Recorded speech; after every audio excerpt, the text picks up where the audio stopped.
the massive carnivore drops down in an attempt to hide from its prey, a herd of Apsaros. Pads under its feet dampen the footsteps of the Anjanath as it sprints towards its prey. One bite is all it needs to finish the job. But this Anjanath will not feed in peace. There is a hunter in the area, and it needs to be driven off. Well, hello there all you absolutely magnificent people, and welcome back to another episode of An Ecologist Plays, where we talk about nature while playing games. My name is Will, I'm an ecologist by training, and we are back in Monster Hunter World. And today we are starting off not with my awesome garments that I've got on, but my Palico's armor over here. Memphis is currently wearing the Anjanath armor, and that is because, well, we are going after the Anjanath. But well, we are not going after any old Anjanath. Instead, we are going after the one in tickled pink. So this will be a more challenging fight, and well, it may spell our doom, but let's find out momentarily, of course. Just gonna eat something first, and there we go. Off we go. Now this is actually perfect timing. The sun is setting, and in a desert environment like this, it's actually the perfect time to go looking for something like Anjanath, to go looking for a big creature. Because Anjanath, well, it is massive, as you already know, and large animals, as I've mentioned before, struggle with thermoregulation to actually control their body temperature, and they've got a higher risk of actually overheating, especially in desert environments or hot environments like this. So it's very likely that Anjanath, in the Wildspire Wastes at least, will be a little bit more crepuscular, meaning that they will be more active around sunset and sunrise. Oh, interesting. Ah, there we go. There has in fact been a kill here made by Anjanath. Okay, this is interesting. I would have thought there would be an Apsaros here, but there is in fact an Aptanoth that has been killed here. So this is very, very strange. I mean, there are no Aptanoth over here. There are instead Apsaros. So maybe that Aptanoth was actually killed somewhere else and dragged all the way here. That is very interesting. Alright, let's go look for this big Anjanath.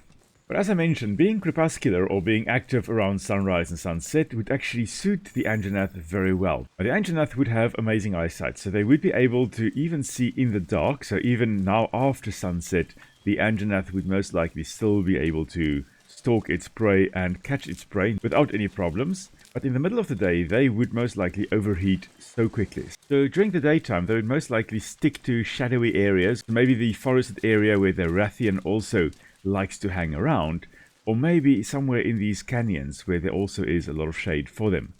And now, as the sun has set, the Anjanath most likely will become a little bit more active. And this is the perfect time to go hunt it. Now, it would seem as though the Anjanath is in fact in the forested environment up ahead there. I do see some of the omen flies glowing red up ahead, so there's a good chance that the Anjanath is... There we go, there is the Anjanath in fact. Alright. Hello, Angie. During a recent expedition to the ancient forest, this ecologist came across another Anjanath. This one was marking its territory with a sticky mucus secreted from glands in its nasal passages. It also patrolled along set routes through its territory, periodically stopping to roar, likely a warning call to keep rivals of its own species at bay, similar to the roaring of lions and the territorial calls we often observe in birds. Though initially oblivious to this ecologist, the Anjanath soon became irritable, likely due to the intrusion into its critical distance, the point at which approach by a rival, human, or other predator triggers a defensive response. Upon me hiding from the Anjanath, it immediately extended its nasal appendages, likely to try and sniff me out.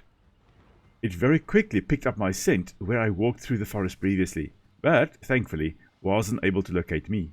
The dark downy covering on its back, which does offer some camouflage, may also be a remnant of a time when the ancestors of Anjanath occurred in colder climates, where its size is not sufficient to withstand the cold. And though it is possible that Anjanath is becoming increasingly hairless, it is also possible that this covering is a good insulator, and protects the Anjanath against the fire breath of other Anjanath, as well as other fire-breathing species such as the Raths. Anjanath's forward-pointing eyes provide it with excellent depth perception, enabling it to stalk and kill its prey with an above-average, at least in my opinion, success rate. Thankfully, my ghillie suit provided me with the opportunity to observe this Anjanath in relative peace, until an unfortunate squabble between it and the local Puke caused me to drop my protection. At this point, the Anjanath was torn between attempting to locate me and driving off the Puke, but ultimately it left the area to continue patrolling its territory.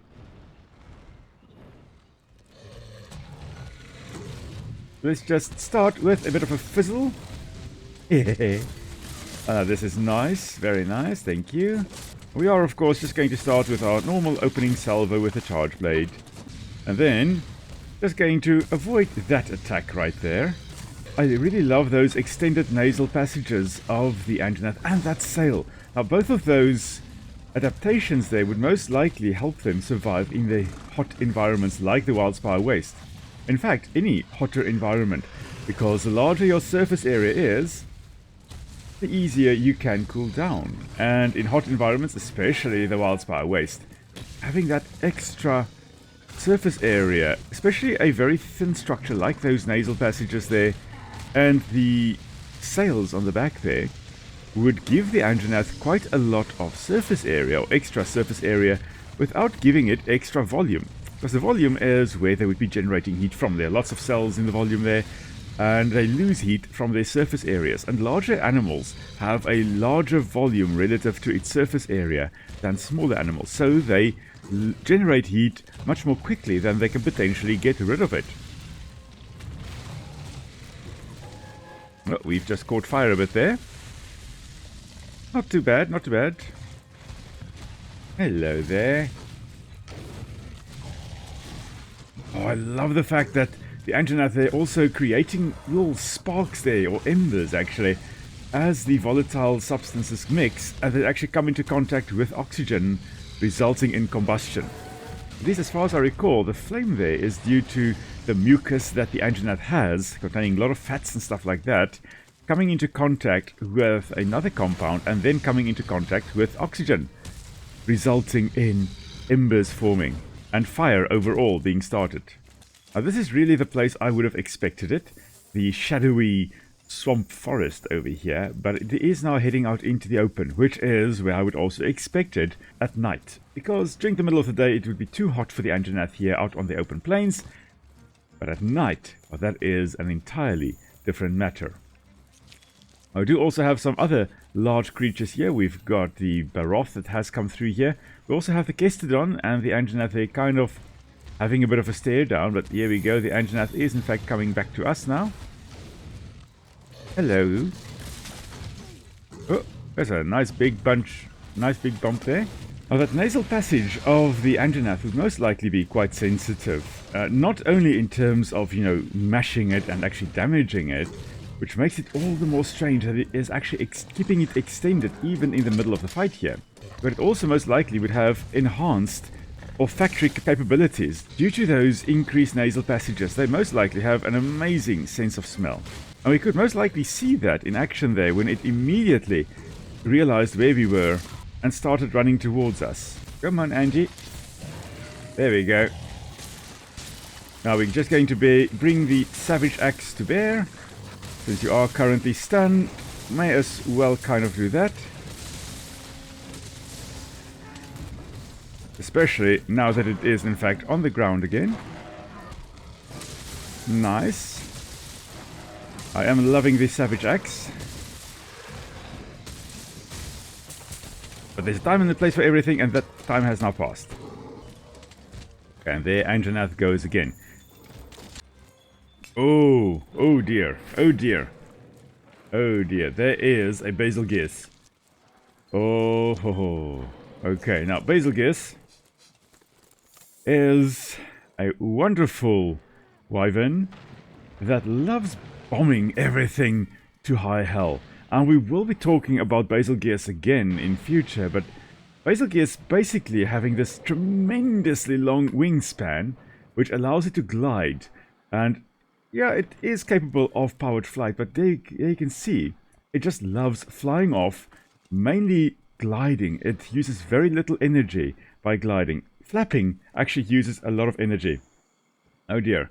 I'm not sure whether I'm too happy about the fact that there is a Basilgeuse in the area, because that they do love stealing your kills right at the end. They are mainly scavengers. That makes sense. They have amazing either eyesight or hearing, being able to detect that, listen, there is in fact some fight going on, and there most likely would be something that dies very soon.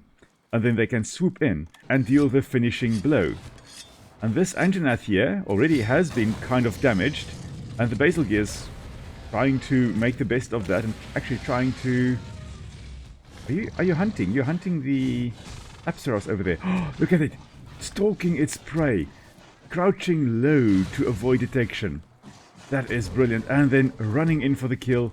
The Apsaros trying to actually protect itself or not be attacked by the Anjanath, but unsuccessfully.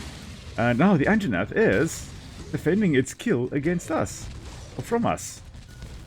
Which is actually really marvelous. This is what you would also see in typical carnivores. If you get too close, there is a Basal Gearsus in the background there, and they most likely will come in again in a moment. Look at that. Oh man. Now we've got a lot of creatures to look out for. I do believe... There we go. Basal Gearsus is here. Oh dear, oh dear. Now Basal Gearsus drops these... People often call them scales, but they are in fact gland secretions. And then those gland secretions are extremely volatile.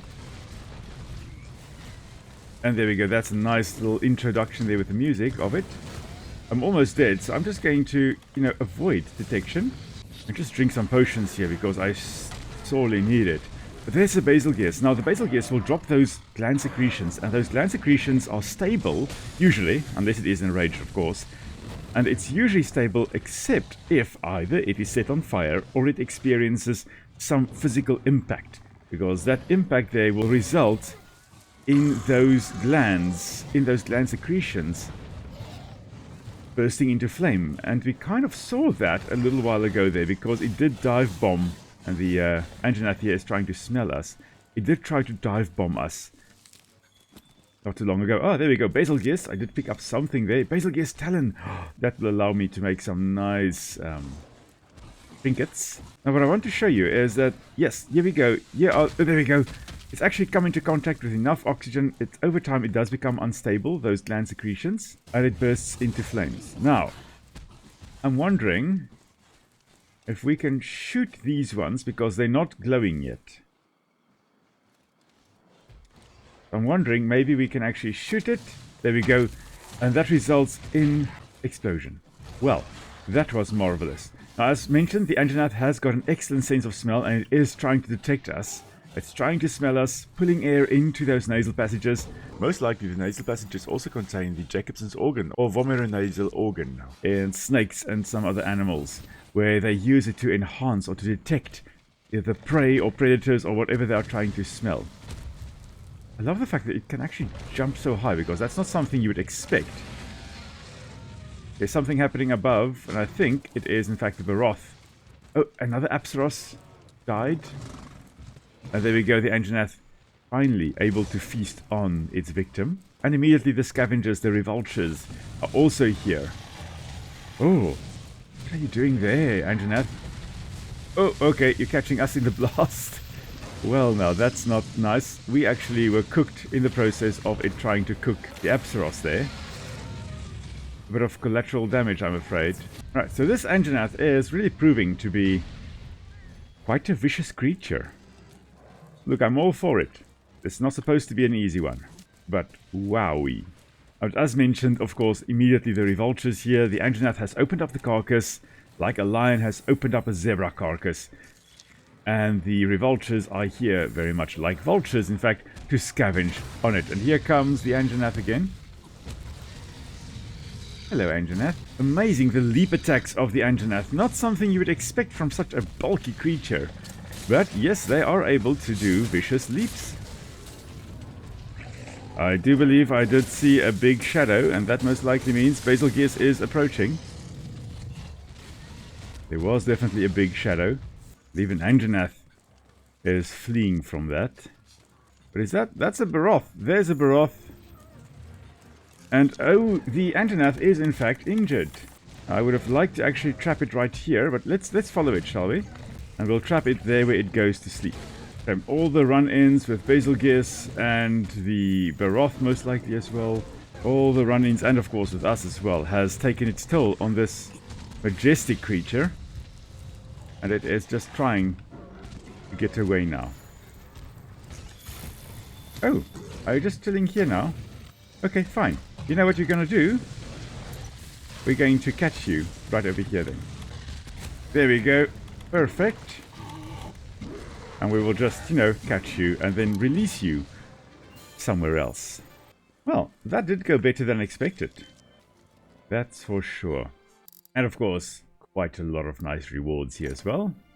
And now that we have taken care of this Anjanath over here, we also will most likely find out what we should do about the pink Rathian, well, I believe is the pink Rathian. A strange Rathian nonetheless. And as we can see there on the right hand side, Zora Magdros has appeared again, and I am able to now go and do that quest line for the next 2 missions. There is that quest that has arrived again.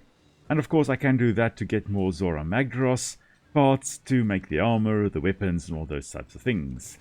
Now as far as I know, I have actually discovered enough tracks and everything to start the next mission.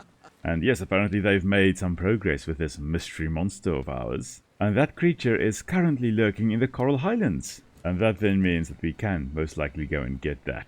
But we are going to do that next time. Next time we are going to speak to the commander. But there is something I want to quickly chat about. And that is with our Anjanath over here. Because there's an adaptation the Anjanath has that one doesn't often think about. But you can see it in, for example, ostriches and many other ratites or large flightless birds. And that is the naked thighs right over there. No feathers, no fur, no nothing on those thighs. Now, there is a theory that the Anjanaths actually come from a colder region, and the ones we see here, the pink Anjanaths, are slowly but surely losing their feather coating, because the feathers would be a great adaptation in a cold environment. But due to their large size, the feathers actually are putting them at a disadvantage in terms of thermoregulation or controlling their body temperature. And it is quite possible that over time they are losing those feathers. And they are becoming more sparsely covered. And they end up looking a little bit more like T-Rex, adults at least. Because T-Rex younglings most likely had a bit of a fuzzy coating, but the adults were unlikely to have had integument or feathers. They most likely were featherless, because feathers would just trap heat and cause them to overheat. But by losing the feathers on their thigh first, that's actually a great adaptation. You see it in ostriches, as I've mentioned. Very often, if the ostriches are starting to overheat, they actually lift their wings up a little bit, and the wind can blow across the exposed skin on the thighs there and any other body parts that don't have feathers. And the Anjanath here, that's a lot of surface area that actually can have wind blowing across it, which would really be a great way for the Anjanath to lose heat and cool down in the process. Keep cool in the warm environments of the ancient forest and the Wildspire Waste, where you can find them. But yeah, the Anjanath, really an awesome, awesome creature. And I am very much looking forward to seeing what on earth we get to do next after we've spoken to the commander. But for that, you'll have to come and join me next week. Of course, we are at some point going to look at Basilgears, and we will be discussing them in a little bit more detail. They really are awesome. I love them. But yeah, that will have to wait for another time. For now, though, thanks for joining. Hope you have a wonderful week and weekend further, and I will see you all again soon. Cheers!